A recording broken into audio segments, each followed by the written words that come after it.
Stepping from our ordinary world into the fantastical, Immersive XP explores the weird and wonderful imaginations behind a diverse range of themed experiences. From virtual reality to escape rooms to live-action roleplay, nothing is off the table.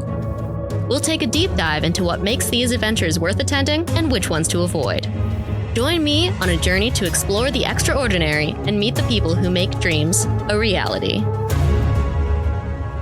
Hello. Welcome back to another episode of Immersive XP. I'm Taylus Ford, your non-binary host based in Southern California, seamstress by trade, silly little guy by trauma.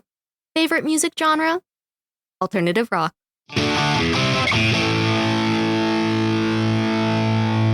This week's episode is a lore lesson where we interview artists in the immersive experience field. I'm excited to have a special guest, Zach Reno, who I have had the pleasure of LARPing with in a mercenary group, musician, an improvist. Don't send me hate mail. Writer, actor, just all around, just awesome human being, honestly. So Zach, can you give me a brief summary of who you are and what you do? Wow, thank you, Taylor. So happy to be here. Silly guy by trade and by birth, sort of by day and by night. That's sort of all I do. What was the question? Who are you and what do you do? What are you doing here? Who are you and why are you here? You gave me a very kind bio. I am an actor and a writer, and when things are good, a voiceover artist, and I also have the pleasure of getting to tour like an improvised musical around the country, and here in LA. And that's my career is sort of like a cobbled together patchwork quilt of whoever is willing to pay me to do any number of things at the time. And it's very exciting and it's very different from day to day, but it's good. We like money. I think that is mostly the motivating factor, along with, following the art. I'm lucky. Most of the things that I do for money, I was also doing at some point for no money, but hey, I'll take the money as well. It's great to not have to do other things, Yeah, 100%. So I want to start off this episode actually with an icebreaker before we get into the main meat of it. So I'm so nervous. Why are you so nervous? Because we've never spoken before when I was recording. What if I say something Dude, okay, stupid? listen, I have been so anxious all day since I realized that we were going to be recording. You have nothing to worry about. I was joking. I'm not nervous. Are you nervous? Wow, okay, rude. I thought you were being vulnerable, so I could be vulnerable never. and open. Absolutely not. I love that you're being vulnerable and open, but no, I've been doing podcasts for 6 years. I know you have. I have been doing my podcast for like half a year, okay? You're a veteran. You've lasted longer than most. Most podcasts die by episode 3. You're not wrong. You got more than 3? Yeah, we're close to 20 now. You're a professional. Oh, shucks. No, I'm always nervous. I mean, I've done plenty of these episodes, which are fine. They're not hard, but it's specifically interviewing people because I'm like, I could talk to you one-on-one, no problem, for hours, but as soon as I'm actually having to ask questions, sometimes it's just static. Yeah, no, I get that. And I've never been in your position where it's like, okay, essentially like journalism, right? Of having to like have a list of things. And that I think is actually more tricky to do with someone you know than someone you don't. Yes and no. It just is super depends on who it is. I feel like when we did our Squirrelers Tavern one, that was a 2.5 hour recording, and we could not shut up. Most of it was just talking about SpongeBob for the first half hour for no reason because I asked an icebreaker question. So hopefully the icebreaker question that I'm about to ask you doesn't turn into a 30-minute log thing, but who the hell knows? Who the hell knows? So my icebreaker question for you is, what is your favorite Pokemon and what draws you to them? That's so funny because I just did an episode of Make Some Noise on Dropout where I got asked not that question, but a question that basically forced me to go down a sort of intellectual thought process about I think it's going to be cut for time. Spoilers. Yeah, but hopefully not cut for time. Yeah, I'm not sure, but we'll see. Okay. You said favorite one? I mean, it can be a genre. I know that I have a genre of Pokemon that I prefer. Genre or like type? Type, yeah. I mean, I used to be like, when I was younger, I was like, I love every cat type. They're like, that's not a type of Pokemon. I'm like, no. Well, it kind of is though. Especially is now. There's a lot of cats in the game now. It used to be just like it's Meowth and Persian, and that's. And now there's Delicatty. There's Sprigatito. Is one, I think. Sprigatito, yeah. I'm way less familiar with anything post 1 through 151. I've always been really drawn to Butterfree. Aww. I love the big round butterfly. I think that's mostly because when I rolled through the game the first time, I was just sleep powder Psybeam combo everything. It was just like the main way I destroyed things. So it has like a very near and dear spot in my heart. But I always was taking Bulbasaur for my first 3. So I love a Bulbasaur. I love it. Was that a good choice or a choice? I mean, I feel like Bulbasaur and Squirtle are like my top 2 for starter Pokemon at the start. So yes, good choices. I do think that the original, red, blue, yellow, you really couldn't go. All 4 of those are like so iconic. But it's like you can't be hating on Charmander. No. Pikachu is Pikachu. It's the people's Pokemon. Come on. Pokemon. I think all my figures now are like spooky Pokemon though. The ghosts are good. Some of the new ghosts don't make as much sense to me. Where it's like, this one's a ring of keys, and I'm like, why? Cool. Okay, why? Why are these coins? Why is this a pile of coins? Yeah. Once they start to become like objects. Cars and motorcycles and objects and like washing machine. The Pokemon is. I'm sure it's for someone out there. It's not for me. Oh, I've also always loved Seal a lot. I can't pick. Seal's a good one. It's really hard to pick a favorite Pokemon. But you know what was my favorite though growing up was Growlithe. Oh yeah. Yeah, it's such a just a good design. It looks like it'd be so soft, but also would murder me, and I love that. Yeah, you want to have someone with you who are like, okay, you're my cute friend, but also we're gonna be the very best, like no one ever was. No one ever was. And then Ash Ketchum proceeded to be the worst that ever was. for 20 years or so. For 20 years or so. He got there. Until he then finally became the best that ever was. The problem I also have with the show is with the phrase, gotta catch 'em all, he sure as hell didn't catch 'em all. He caught like the same thing repeatedly. Well, that's such an interesting thing to bring up, Taylor, though, because like, in the video game, you want to catch them all, right? Absolutely. But in life, put yourself in the shoes of a Pokemon trainer. Each time you catch one of these guys, you're essentially being like, this is a pet that I want to hang out with. Realistically, how many pets are you prepared to like roll around with in your day-to-day life? Legitimately like 2. Right. So like you want to catch 2 and then you're good. So Ash has like, I don't know. At the end, I mean, I didn't follow all the way through, but I think at some point he has like 12 and like 6 of them are in main rotation and 6 of them like are in whatever void Pokemon go to when they're not currently out in the world. I guess that's why they have the ranch in the cartoon where they like go and hang out at Professor Oak's ranch. Someone has a ranch. Yeah, I think it's Professor Oak's place. Yeah. Back at your science teacher's house. He's watching all of your pets. And dating your mom. And dating, is he really? Or is that just a headcanon for you? You just, I mean. Who's to say? Actually, legitimately, Mr. Mime is dating Ash Ketchum's mom. You say that. That can't be right. Everyone says that just because he's around the house. They're basically dating. I think he works there. I think he's cleaning the house. I sure hope he makes money at least. Look, I don't want to rain on your parade. If your headcanon is Mrs. Ketchum and Mr. Mime is his dad, it's hilarious. That's not my headcanon. I just think it's funny. You heard it here. Taylor thinks Mr. Mime is dating Ash's mom. It's not just me. It's a lot of the internet. Okay, well, a lot of the internet's little freaks, and that's okay. We respect that. That's fair. I would prefer that she's just happy overall. You know what? That's such a good point. And if Mr. Mime can give that to Mrs. Ketchum, God bless them both.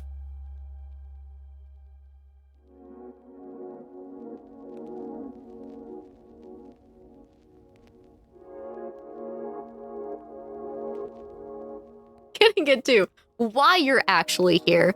Aside from you offering basically before I even started the podcast and had told y'all about it, which I'm super grateful for. You have all been so supportive of me in the LARP community. But what I think is so important about LARP in general is how many skills are being brought into the community. And just for me personally, I have done a lot of costuming and creative, like actually hands-on stuff.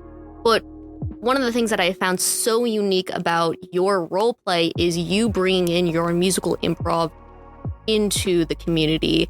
And I'd love to hear first about your journey getting into LARP. I know that I've heard the story many times. And then how you've integrated your real world skills into the community. Yeah, thank you. First of all, like I so agree with you. Something I think that I was really surprised by when I first started getting into LARP was how much of people's real life skill set they are finding a way to make part of their fantasy lives, whether that is through costuming or game design or music composition or I don't know. I feel like it really has introduced me to such a wide and wonderful variety of people who are doing things in their not LARP life that I feel like if you are a performer in Los Angeles, you sort of swim in a pool with a lot of people that are doing versions of what you are doing all the time. And while that can be great and supportive, it can also be sort of we have that joke of you go to the party and the only question that everyone asks you is so what are you working on? Mm-hmm. And that question is exhausting. Yes. So and it's also what can you do for me kind of thing. Yeah. I mean, at its worst, it's super networky and opportunistic. And at its best, it's just people being let's talk biz. Yeah. And that's okay too, but you don't always want to do that. What brought me to LARP? I was reconnecting with a mutual friend of ours and college friend of mine, Jeff. Yes. Who is Jeff. Love Jeff. Who's a very talented actor and editor and director in his own right. And we were just it was after the pandemic, and I was out of the practice of meeting up with people to do things. And Jeff's wife and also our mutual friend Sarah was Love Sarah Jeff, love Sarah too. She was reach out to Zach, see what's up. So the three of us got together, and I had looked on their Instagram, and I was like, hey, what's this picture of LARP? Explain this to me. I was the easiest sell anyone has ever been. I showed up to that dinner being hey, I need you to tell me about this. Because while I had not had any friends who were LARPing, it was I knew what it was from nerd culture. Although I think that my exposure to it was the David Wayne movie Role Models, which is great and I love, and not exactly what most LARPs are. But if you told if it had just been let's go out into a field and bonk each other with foam swords, noodles. I think I would have been kind of okay with that. It turned out to be so much more and so much better than that. But I think that even that I would have gone to one for sure, see what this pool noodle game is all about.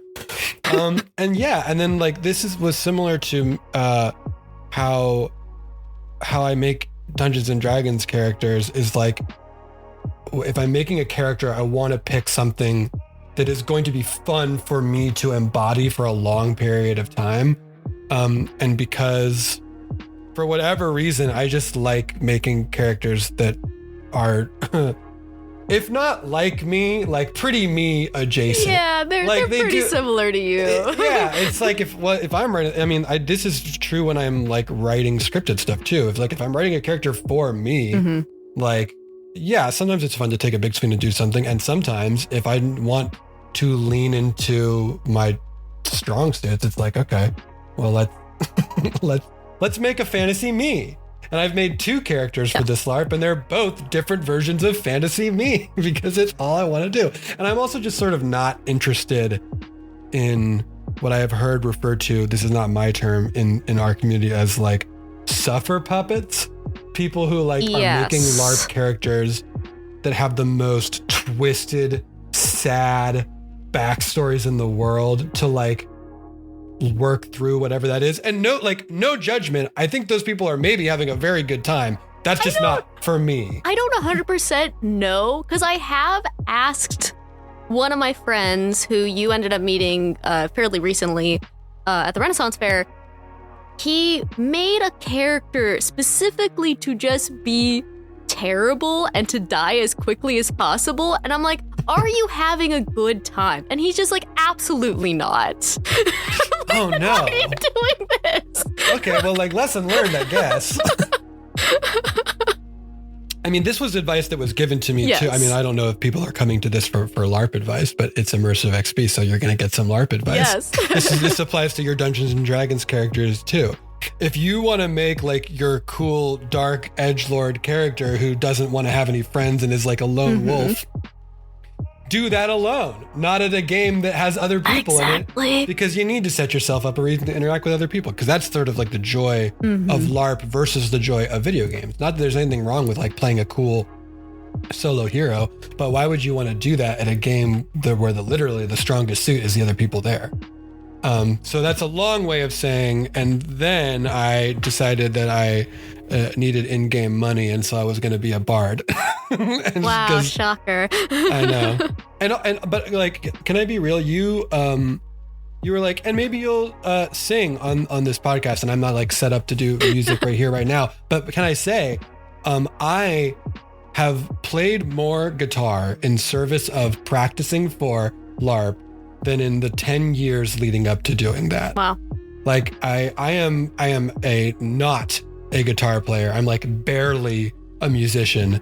You could have fooled me. And so like LARP gave me like a fun sort of low stakes environment to like practice and perform in a way that really did stress me out at first and still does, as evidenced by the fact that I'm not playing on this podcast right now. But it is something that like, that this game inspired and gave me the freedom to go do in a way that I was surprised about. I don't think I had any idea that was going to happen. What is interesting, and something that I actually wanted to talk to you about even before we started talking about the difference in like how unique LARP is as just a way to perform. How do you feel it's different having people that actually can interact with you more one-on-one versus like UCB shows and all that? You are getting audience suggestions, but you're not really getting as much of a call and response compared to someone who can just like walk up and they're like, I don't like your music, and just like whacks you over the head. Well, thankfully that hasn't happened yet, although I suppose it could. I mean, yeah, it's sort of weird because it's a performance within a performance, right? Yes. Like, so, you know, it's not markedly different. I mean, it is, but it's not. Like, if I'm like doing a song at game and there are people in the audience, they're mostly behaving the same way that an audience would be, except that, right, like you said, they can interact with me, but they generally do it before and after, not during, unless that's something that I'm specifically like calling for. But that's I think that is what has been fun about it, is that like, you know, we do a fantasy LARP, and what we try to do, and so one of the tropes of fantasy LARP, you know, the toss a coin to your witchers of the world, is that like those are songs that are sung by like someone walks into a tavern and sings that song and everyone knows what they're doing. So when I was writing songs for, you know, game, or when I'm like making up a song for game, one of my favorite things to do for it is have it have audience involvement in some way, like a chorus that everyone can sing together, or lines that are shouted in between or whatever. And that that's fun. I don't know if you've ever been involved in something like that from a performer's side. I highly recommend it to everyone. It's not like rock star is the wrong word, but it's like, it is like, you know, it is, that is the sort of wish fulfillment of that moment is, I got a lot of joy of singing with people. It's what led me, and a lot of joy from music in general. It is what led me back to musical improv, because my career went away from music for a long time, where I went to school for musical theater, and then I was like, okay, I'm not doing musical theater because I don't want to move to New York or be in dance classes, and I don't sing good enough to go like audition and do that. And there's no parts for me until I'm 50 years old and I've lost most of my hair. Like, that's when there will be parts for me on Broadway, and that's fine. I believe. But thank you. But so then I got like deep into comedy, and music sort of went by the wayside for a while. And now that music is back in my life, when it came back, I was like, oh, right. Because I like was singing, because I was singing in choir all through high school. Oh yeah, same. All sorts of, and like, it's so fun, right? Yeah. Like harmonizing with people, singing with people. It is sort of like collective experience that there's nothing quite like it. So to be able to do that within like game is different from performing, because I get to do it like, it feels communal in a way that performing at like UCB does not. Like there it's way more of a thing. Like, you came to see me and the group that I'm with, and that's great, but I would like you to be quiet and watch the show, please. Because when I hear people talking in the audience at that show, I get nervous. Right? Like, what am I doing wrong? Yeah, or more like, am I about to have to get someone removed from the theater for being crazy? Absolutely. Whereas like here, it's like, no. The expectation is that I want you to be involved in a way that's really freeing and really fun, and no one's paid for a ticket, so no one will be mad, no matter how it goes. I sure hope no one is mad at your normal shows. No, I hope so too. But it is a consideration that you have to have as a performer. And I think about this especially when I'm touring off book, because, you know, a ticket at UCB is $15. But if I'm doing, you know, one of our road shows, those shows are $40 anywhere from like, you know, a $40 ticket is not a lot for like a concert or a live show, but I want to give people their money's worth if they're paying $40 to $80 to see me. You know, you want to respect that, because $40 is a lot to some people. So I'm not afraid of them being mad, but it is like the relationship of a performer and audience member is such that you have given me something to perform for you, and like, I would like to honor that. And at LARP, I still try to honor that, but it's like so low stakes. It is low higher stakes. pretend stakes and lower real life stakes. Also, I mean, what's wonderful about that is I think we see a lot of people doing music or acting or stuff at LARP that they would not do in real life, right? Like, I happen to do some of this stuff as a career, so it doesn't make me nervous.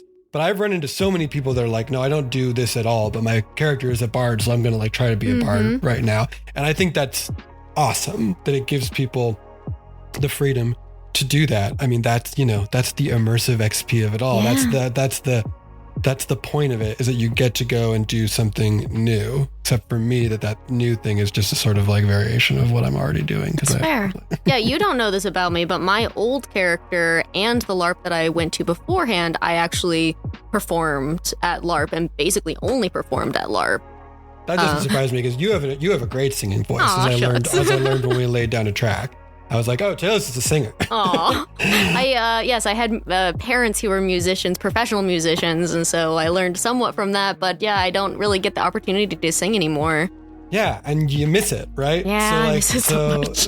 So it's great to be able to do that there, and it's great for, you know, and if someone stumbles upon me singing in like a tavern there, that's a fun surprise for them and a fun opportunity for me to be like, cool, I get to give this person a sort of made up concert in this moment based on whatever and that's, you know, where the improv of it all comes in. That's the magic trick, as it were, because it's something that I've practiced for a long time, but they're not expecting.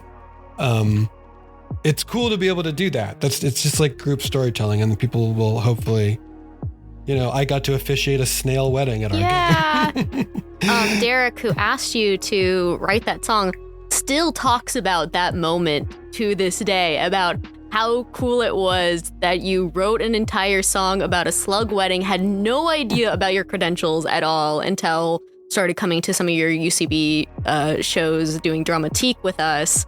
And I was just like, yeah, you literally picked the most perfect person in the world to write this song. Right. And like, right is even a strong word, right? They were like, sing this song. I was like, okay, let's go. Like, if you asked me to sing it again, I couldn't. I have no idea what's in that song. I just knew that it was fun, and everyone was singing Snail Wedding in the tavern, and we watched two snails get married, and I couldn't have told you that's how that day was going to end when I woke up this morning, but I'm so glad that it did. Yeah, there's just so many opportunities for LARP specifically that is not so much on the mind of people in the real world. Like when you get suggestions for musical shows, it's usually going to be based in some sort of reality. Oftentimes politics, unfortunately, are usually still on the top of people's heads. But at LARP, you have literally no idea what the heck people are going to suggest. Yeah. Oh, it's sort of like, it's kind of boxed in by genre, right? It's like if I'm doing a show, and you can make an argument that performers kind of get to do whatever show they want. Sure, not that of course. Not that they ignore suggestions, but like, it's my job that if someone in the audience shouts out like Trump, I have to know that the audience doesn't actually want to see an improv show about Trump. So it's like, you try to honor that in a way that's like, okay, I'm going to take that and I'm going to do a show that is like influenced by that. But I have to do the show that I want to do, that I think that you will like. But at LARP, that's very much penned in by, genre. No one's going to be like washing machine, because everyone's going to be like, that's not it. Come on. We're trying to, there's castles doesn't look around. like anything to me. Yeah. So yeah, the fantasy of it all, it's sort of an interesting writing exercise. We talk in improv a lot about how limitations are actually really freeing, right? It's this idea that if I were like, Taylor, list 100 things, that would be hard. But if I was like, Taylor, list 10 animals and then 10 colors and then 10 shapes, you'd be like, oh, okay, great. Like our brains like boxes to put things in as a way of understanding the world. And sometimes it's problematic, and that's a different conversation. Of course. In terms of like, oh, okay, everything that we're going to make up and sing about here is like fantasy, and it's based on the lore of this world. And the lore is so rich, and it has had so many people creating so many storylines for so many years, so that, if I write a song about the battles, the in-world battles, and were to sing that song outside of game, people would be like, I have no idea what this song is about, and maybe it's still a jam, and maybe it's not. And if you do know, and if you don't, but it's like Eminem talks about putting himself in the headspace to write Lose Yourself, right? Because Lose Yourself is written from the perspective of his character in 8 Mile. Does the character have a lot of similarities to Eminem's real life? Yes, absolutely. But it's like, it's a writing exercise. And I think that LARP in general is that, because everyone is like, oh, okay, you're making all these choices based on this sort of collective lore and fantasy that everyone is constantly influencing and is changing. Much to my annoyance, I keep writing a song about like cities that then the game has to remove for whatever reason. So rude. So now it's super rude that I have to keep changing the lyrics to these songs because the story team has removed cultures from the game. Hey, I still feel like our Gathering Sand song still works. I don't think... Have you had to change any of the lyrics for? No, and I never will, because it's a player-run group. Yep. And we were in charge of the lore, and it's mostly just like flowery metaphor too. It has been so fun in LARP to write quote unquote serious is the wrong word, but some of the stuff that I have written for us to all sing together is like funny, and some of it is not. And I almost never get the chance to write non-comedic music. I don't really have like cause to in my day-to-day life because I'm a comedy writer. I get hired to do comedy. So, the Gathering Sand song is not comedy. And also for those listening, the mercenary group that we are part of, is called Gathering Sands, and we have a graduation ceremony for people who have done well and are going to become full members, and who are joining, yes. So to become full members, and so at the graduation ceremony, typically Zach, if available, performs the Gathering Sand song, which he wrote, and it's like honestly so good. I get very emotional every time I hear it about this fake universe that I'm in. Thank you. That's very kind. And what's cool now is that like there have been multiple graduation ceremonies that I was not at. Yes. And other people have sang the song. Everyone knows the words to it now. So it's just like this song that exists in the universe. And that's a very cool feeling too. It's to like I will occasionally walk around. I'll be like walking by the tavern and someone will be singing Towers, which is a different song that I wrote. And I'll be like, wow, someone else knows Towers. I don't know these people, but they learned this, like this song went from A to B to C somehow, and now they know it.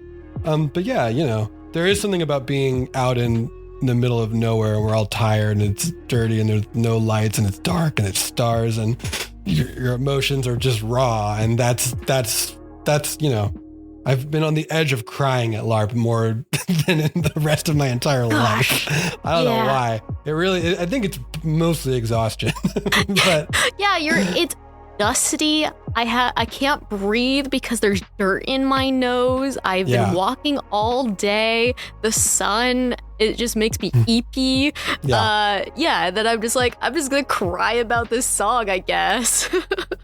If you're listening to this podcast and you haven't LARPed, what are you doing? What are you doing? Get out there. Zach wants the experience points. This is for you. Oh, no. Yeah. Don't hit me up. I don't need your referral points. I'm just like, you gotta, this is your shit. I promise you. Also, I don't need the referral points. Like, you don't spend the character points you have. I know.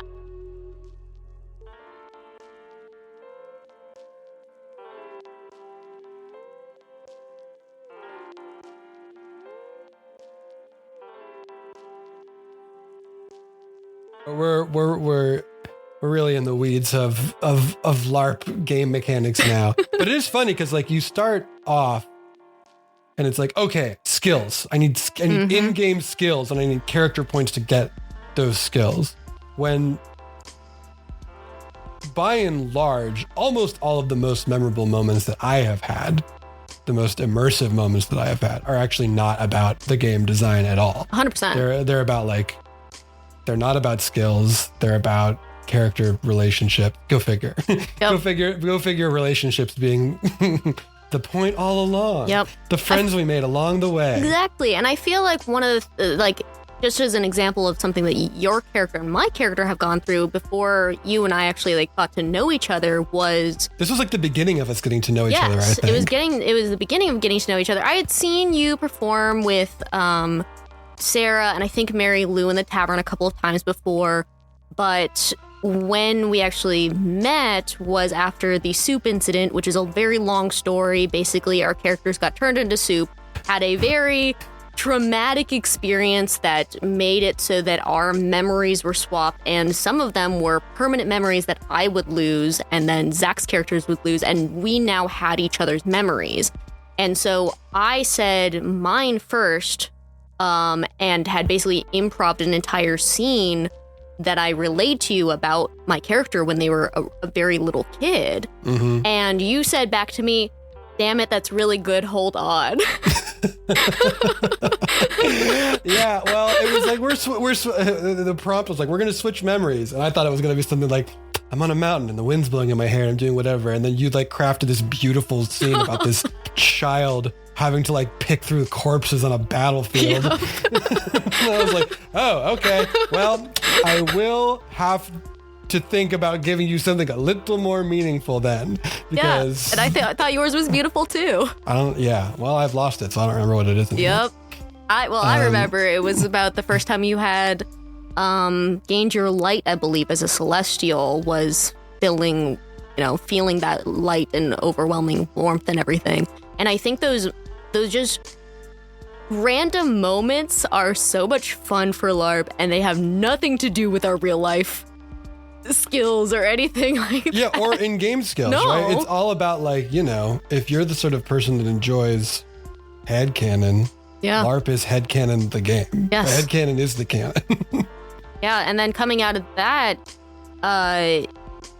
you know, just building the world past that, and now I am part of the Gathering Sands mercenary group because I am so ingrained with the storyline as a result of the instance that happened between our two characters, and being so welcome and then welcoming more people in. The community that we've built together with everyone within Gathering Sands is worth so much more than most of the other LARP experience. Like, I can go whack people with sticks all day, but it doesn't mean the same thing. It means I don't have to really worry about the main plot of the game, unless I want to. Yeah. Right? Because plot for me is like, I have all of these friends, and we've gone through all of this stuff. And some of it is like triggered by that, right? Like, the soup experience was a staff-run plot of this horrible, you know, Fane shenanigans. Nightmare grandmother creature that melted us. And so like that stuff is all great. But you know, the game has 500 to 600 people in it at any given time. And so a lot of the time you do have to make your own fun. And so having this community of like incredible storytellers and costume designers and game designers, and even if that isn't what those people do in their real life, it is insane the acting that I have seen from like 100%. just normal people who like go back and then work their software engineering job or whatever the fuck it is they do. I don't know. But like people that if I saw them on the street, I'd be like, this person's never spoken in front of a crowd in their entire life, have done some of the craziest acting I've ever seen in LARP. Again, it's the dust. It's all the dust in the sun. It makes us do crazy things. It makes people like really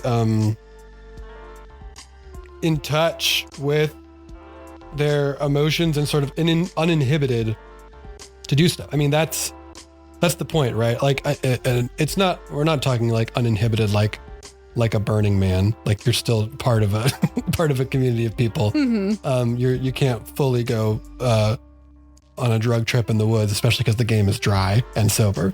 But it's like you can pretend it. There is drugs technically in the game. There is drugs. They is fake, but they is there. One of the things that I actually wanted to ask also about, like the difference between using LARP as one immersive experience, but I feel like doing things on Dropout and Game Changer is also somewhat of an immersive experience in its own way for the audience and the people around you. How do you feel like those two compare? That's so interesting. I mean, like Sam Reich has pulled quite a trick with Game Changer in that it is very rare in my line of work that you show up to something truly blind and like sort of get that element of surprise. I mean, and get that element of surprise and spontaneity. You are about as immersed in this situation as you can be. I think just because you're like, and Sam does a, wow, this is a little hard to explain. Sorry. No, it's okay. I'm trying to like think of a good way to answer this question. But you know, I mean, the season opener that just came out with Vic Michaelis, Jacob Wysocki, amazing, and Lou Wilson basically revealed to them that they were going to be playing a game over the course of a year and they could go about it in any way they wanted. And in that way, like the whole world became available to them as the medium through which they wanted to play the game. Yep. If you want to talk about being immersed in a game, it's like, what if the game was your whole life? And if you die in the game, you die. Like, you know, it was so literally that. Like, one of the funniest things was even seeing basically the game out in real life, because when we went to go see Chill Touch, and after the show, we saw Lou Wilson's car parked right outside of Birds. And I didn't even put it together that it was his car. I was like, that's weird. Lou just walked by and that car is nuts. Well, that was, who was with us when I'm blanking on her name off the top of my head, but the person who was playing the DM at the show. Oh, Amy Vorpal. Yeah, so Amy Vorpal, we're like, oh my gosh, that's a Joker car. And Amy was like, oh yeah, that's Lou Wilson's car. I just saw him walk out and I'm pretty sure that's his car. And I'm like, I turned to some of us, I'm like, that has to be for Game Changers. There's no way that's not for Game Changers. That's smart of you. I did not put that together when that happened. I was just like, that's a wild car. That's a crazy car to see on the street. Someone's nuts. And it turns out I was right.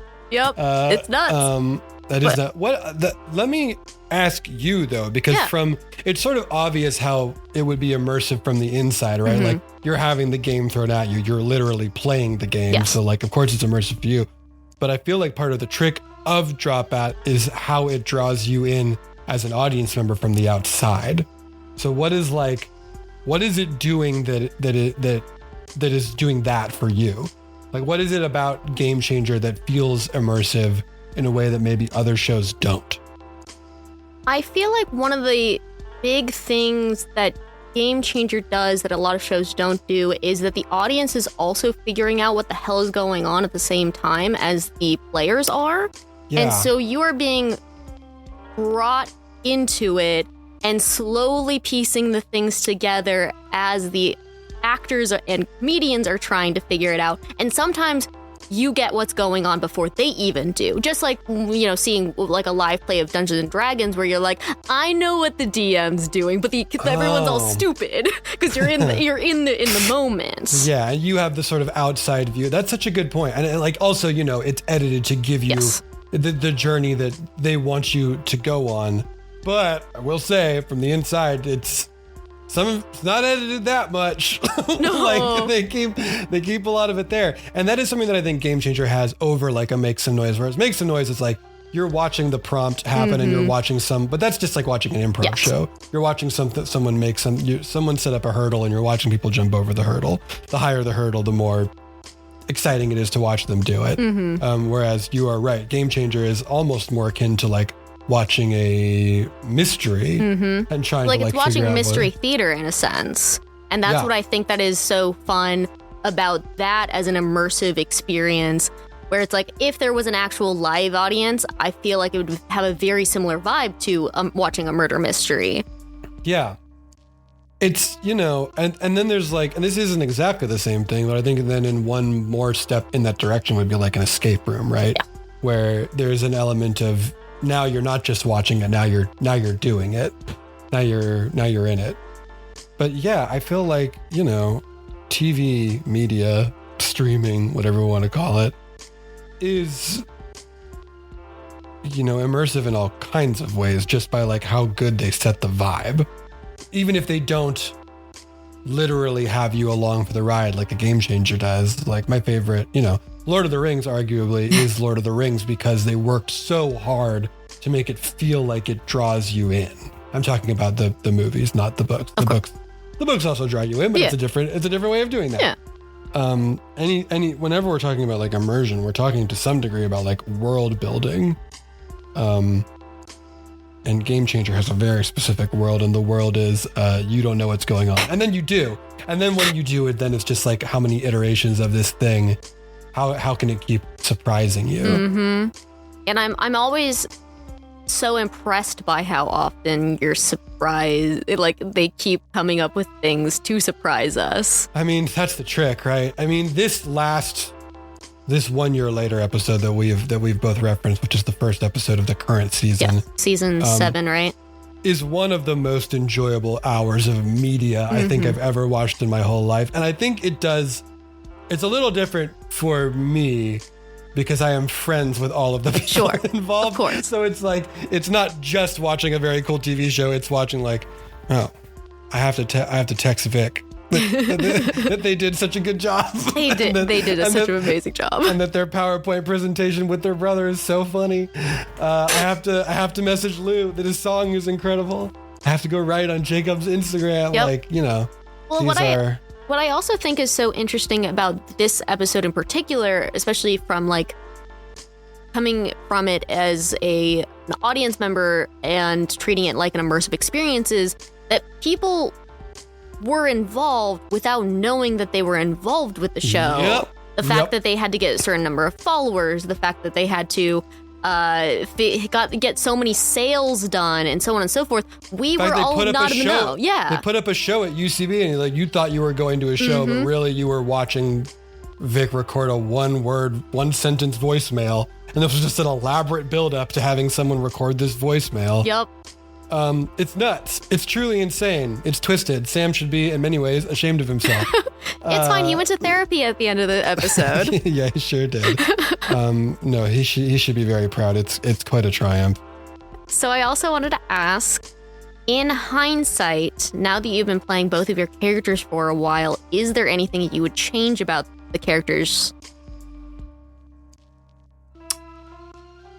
I think I have changed the way I think about making characters. Well, okay, for one, right off the bat, I have a little bit of regret that I have two, because they know different people and they've done different things. And whenever I'm at LARP, I want to talk to all of the people that I know and have done things with. And I was so interested in like the making of a new like costume or whatever, kit as we call it, that I like now have accidentally split my time. I have to switch between and like that I don't love.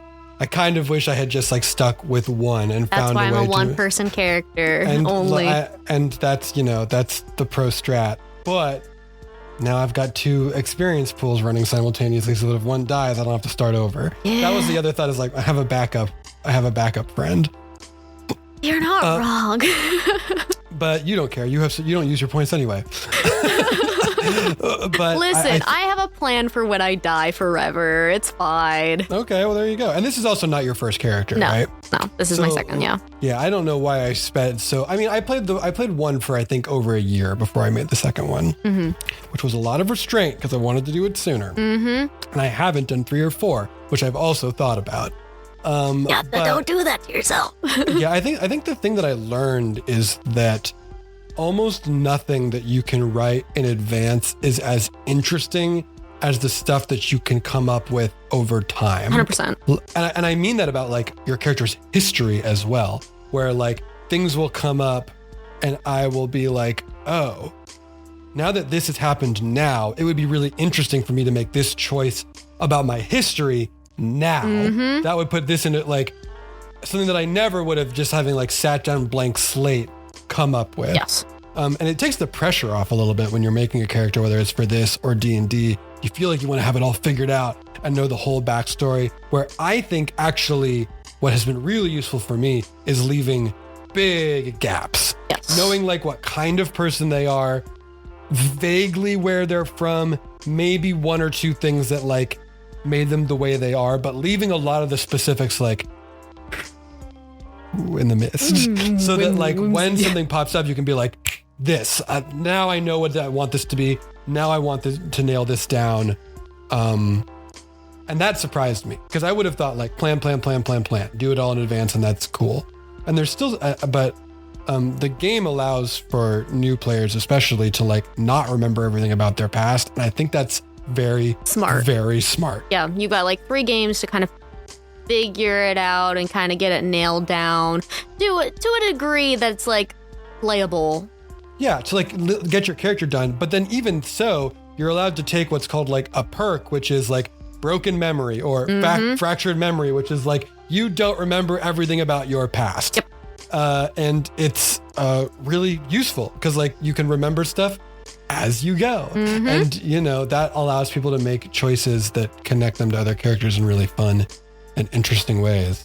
And I think what also like going on like the memory stuff, I think what's interesting too is that they have different types of ways that you can forget, memory wise, because like foggy memory, you forget everything, but you slowly gain back stuff all over time. Whereas fractured memory, you remember stuff clearly and then have completely forgotten stuff. So if you want to add other people to your backstory essentially, or if new people want to come in, then you can kind of be like, oh, I forgot you existed, kind of thing. Here you are. Like, it is one of those things where, like, you have a new friend join the game and you'd written your backstory and they weren't playing the game when you wrote that backstory. And I was like, yep, this is my sister.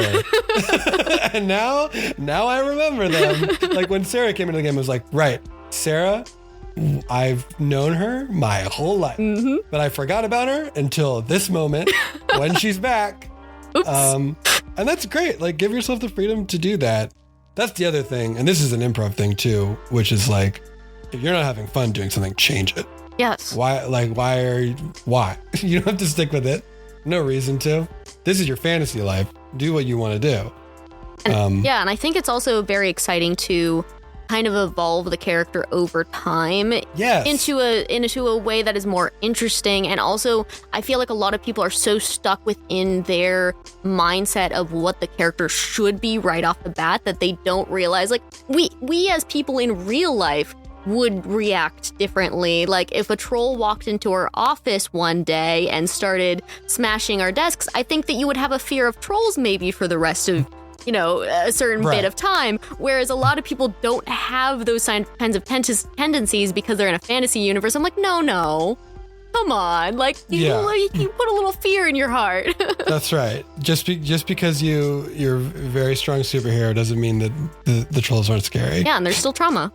There's still trauma for those that want it. Yeah. And there's a lot of trauma for people that really want a lot of trauma.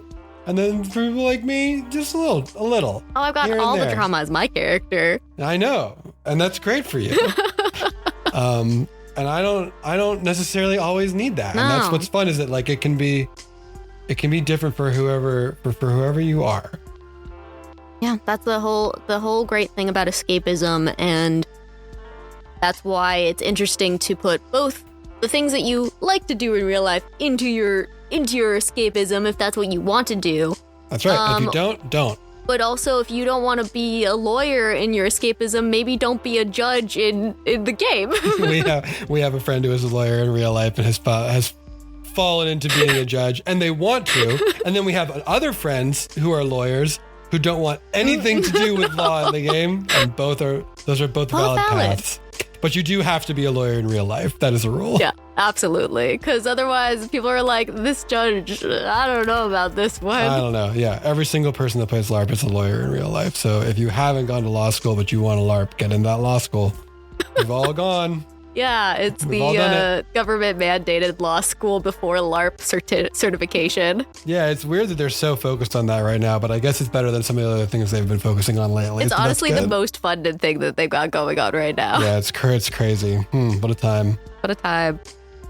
That was all I had questions about LARP specifically, but I would love to hear about anything that you have coming up and any projects you're working on.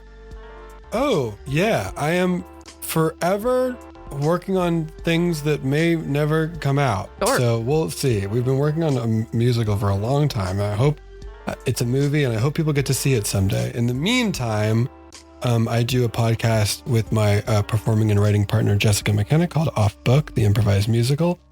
We will have tour dates announced around the country then, and you can find those at our link tree, which is linktr.ee/offbook. That's the ZachAndtheJess.com/live. That's where you can find that. We got tour dates. Go find them. Yeah, links will be in the description when this episode releases. Oh, and maybe more pertinent to this audience is that some of our LARP friends and some of my non-LARP improv friends have a show that we've been doing recently together called Chill Touch. Love Chill Touch. Which is a very nerdy improv show at UCB, but it also streams. So just find the Chill Touch Instagram, and that will have everything you need to know. It's such a good time. I cannot recommend it enough. And also, the recording for UCB shows is like surprisingly amazing. So getting better. Yeah, it's getting better. So watching the live streams, supporting artists we love is 10 out of 10. Until next time. You can lead a horse to water, but let the horse lead you to water. Get in the water. Follow the horse. Deeper. How deep does this go? Only you and the horse will know, and the horse will never tell.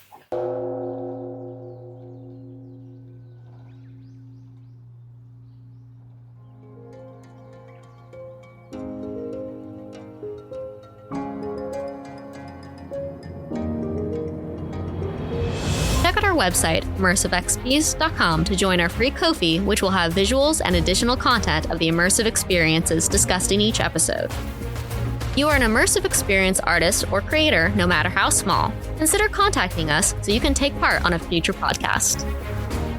This podcast is recorded and produced by SoCal Podcast Studio in Orange County. Thanks for listening.